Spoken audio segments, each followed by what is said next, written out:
वो अपने उनके रहने के आसरे अस्थायी रहते हैं, द्वैस झुग्गी झोपड़ी बना के रहते हैं, उन्हें पता है। और इसीलिए वो ज्यादा अपराध कर पाते हैं। इसी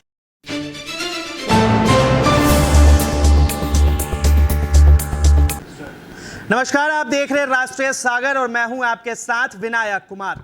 लगातार बांग्लादेश से जो रोहिंग्या बांग्लादेशी मुस्लिम भारत के अंदर बढ़ते जा रहे हैं, इसको लेकर लगातार सदन के अंदर आवाज उठाई जा रही है। साफ तौर पर निशिकांत दुबे ने जिस तरह पिछले हफ्ते बयान दिए कि जिस तरह रोहिंग्यों की तादाद भारत के अंदर बढ़ रही है, के अंदर तो घुसते हैं, आदिवासी महिलाओं से, उनके बच्चियों से प्यार करते हैं, उनसे विवाह करते हैं और भारत के अंदर ही रह जाते हैं। अब साफ तौर पर इसको लेकर राजनीति गर्म है। ममता बनर्जी ने जिस तरह बयान दिया कि अगर कोई शरणार्थी हमसे शरण मांगेगा तो हम उसे शरण जरूर देंगे, चाहे वो बांग्लादेशी हो या फिर कहीं और का हो। इस चीज को लेकर ज्यादा बातचीत के लिए हमारे साथ इस वक्त सुप्रीम कोर्ट के lawyer doctor AP Singh ji हैं, इनसे जुड़ते हैं, बातचीत करते हैं। सर, सबसे पहले भारत के अंदर लगातार जो तादाद रोहिंग्या की घुसपैठियों की बढ़ रही है, इसको लेकर क्या कहेंगे? नहीं, आदरणीय निशिकांत दुबे जी बहुत अच्छे सांसद हैं और उन्होंने संसद में बात रखी है, गंभीरता से पूर्वक रखी है। और निश्चित तौर पर रोहिंग्यास का जो चल रहा है वो बहुत गलत है और वो बांग्लादेश से पश्चिम बंगाल के रास्ते फिर पूरे देश में फैलते हैं। आपने मेवात में देखा, उनका आतंक देखा। पिछले साल की बात है, सावन के महीने की बात है, जिस तरह से शिवजी के सावन में बेलपत्री लेकर, धतूरा लेकर, गंगा जल लेकर, कच्चा दूध लेकर, फूल लेकर शिव जी को ओम नमः शिवाय के साथ महिलाएं, बेटियां, बच्चियां, गर्भवती महिलाएं पूजा करने जा रही थी। उनके साथ क्या हुआ? उनके साथ गोलियां चलाई गई, लाठियां चलाई गई, पत्थर बरसाए गए और हरियाणा पुलिस को ऊपर से आकर के करना पड़ा, बचाना पड़ा उनको। तो ये इतना घेराबंदी कर ली थी, तो ये बहुत ही गलत है और ये गलत परंपरा चल रही है। ममता दीदी को समझना चाहिए, देश रहेगा तो पश्चिम बंगाल भी रहेगा, देश बचेगा तो ममता दीदी भी बचेंगी। नहीं, इनकी रोहिंग्या और इनकी जो मानसिकता है वो ममता दीदी को भी छोड़ने वाले नहीं हैं। अभी जब तक उनका यूज कर रहे हैं, जो लोग यूज और थ्रो के आदी हो जाते हैं वो भविष्य में बहुत अच्छा निर्माण नहीं कर पाते हैं। उनको कहीं ना कहीं किसी न किसी वक्त पे प्रॉब्लम आती है। भारतीय जनता पार्टी की बंगाल से एक सांसद है, उन्होंने साफ तौर पे आरोप लगाया है कि हर दिन 5,000 से 10,000 घुसपैठिए भारत के अंदर घुस रहे और शरण ले रहे हैं। ये बात सही है, उन्होंने तथ्य के साथ कही है। और जब आप वेस्ट बंगाल जाते हैं तो आपको दिखते हैं। वेस्ट बंगाल का आप साइड नक्शा देखिए, बिल्कुल लंबा लंबा बांग्लादेश के साथ चला गया है। हर जगह बॉर्डर उसका खुला हुआ है और कई मामले ऐसे आए हैं और कई कानूनी मामले भी ऐसे आए हैं जो पश्चिम बंगाल में जन्म लिया, पश्चिम बंगाल में बड़े, पश्चिम बंगाल के सारे आईडी प्रूफ, पश्चिम बंगाल के सारे कागज, पश्चिम बंगाल में उनके माता पिता रहते हैं, पश्चिम बंगाल में उनके बच्चे, सब कुछ। लेकिन वो इधर से उधर चले गए बांग्लादेश से किसी ब्रोकर या किसी उससे माध्यम से उन्होंने अपना पासपोर्ट बनवा लिया और वहां से विदेश चले गए।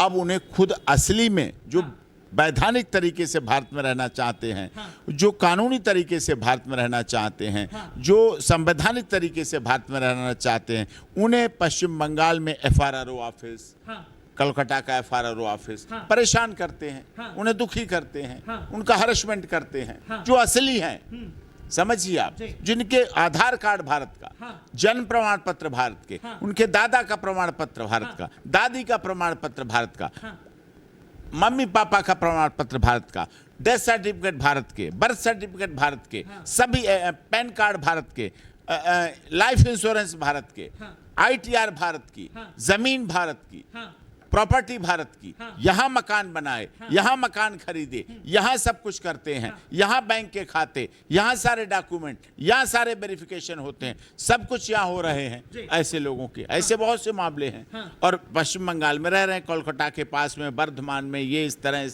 से रह रहे हैं सभी लोग। और उनका बहुत पहले जब सीमाएं बॉर्डर्स ऐसी थे तब वहां से वो चले गए। अब उन्हें जो असली भारत के हैं उनको FRRO ऑफिस इसलिए परेशान करता है कि तुम तो बांग्लादेशी हो, तुम्हारे पास तो बांग्लादेश का पासपोर्ट, तुम वहां जाओ।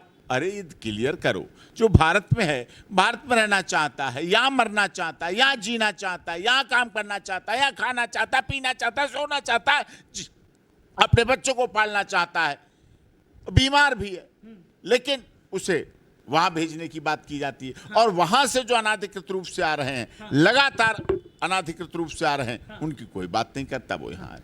लेकिन लगातार सर जिस तरह से ममता बनर्जी कहती है कि उनको हम शरण देंगे, यहां रखेंगे, आखिर क्यों? उससे जो है फायदा क्या है?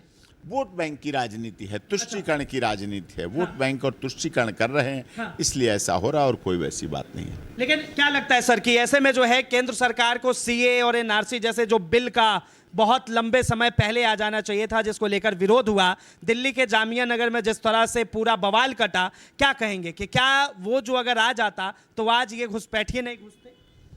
ये बात बिल्कुल आपकी सत्य है, सही है, लेकिन उसका इससे कोई खास संबंध नहीं है। अच्छा। लेकिन उतना ही संबंध है कि जितना जब नागरिकता की जांच होगी, कागजों की जांच होगी, पड़ताल होगी, जब आपकी जांच होगी तो पता चलेगा। इसीलिए वो कर रहे हैं, इसीलिए एनआरसी का, यूसीसी का और सबका विरोध ममता बनर्जी करती हैं। अपने वोट बैंक की राजनीति के, तुष्टीकरण की राजनीति के, वो जानती हैं यहाँ इन्हें बढ़ाए रहो। और वो वेस्ट बंगाल में नहीं बढ़ रहे हैं, वो दिल्ली में भी हैं, वो महाराष्ट्र में भी पहुंचे हैं, वो हरियाणा में भी पहुंचे हैं, हिमाचल में तक पहुंच रहे हैं, राजस्थान में, मध्य प्रदेश में पहुंच रहे हैं, कई ऐसी कॉलोनीज बना रहे हैं और अनाधिकृत रूप से निर्माण करते हैं।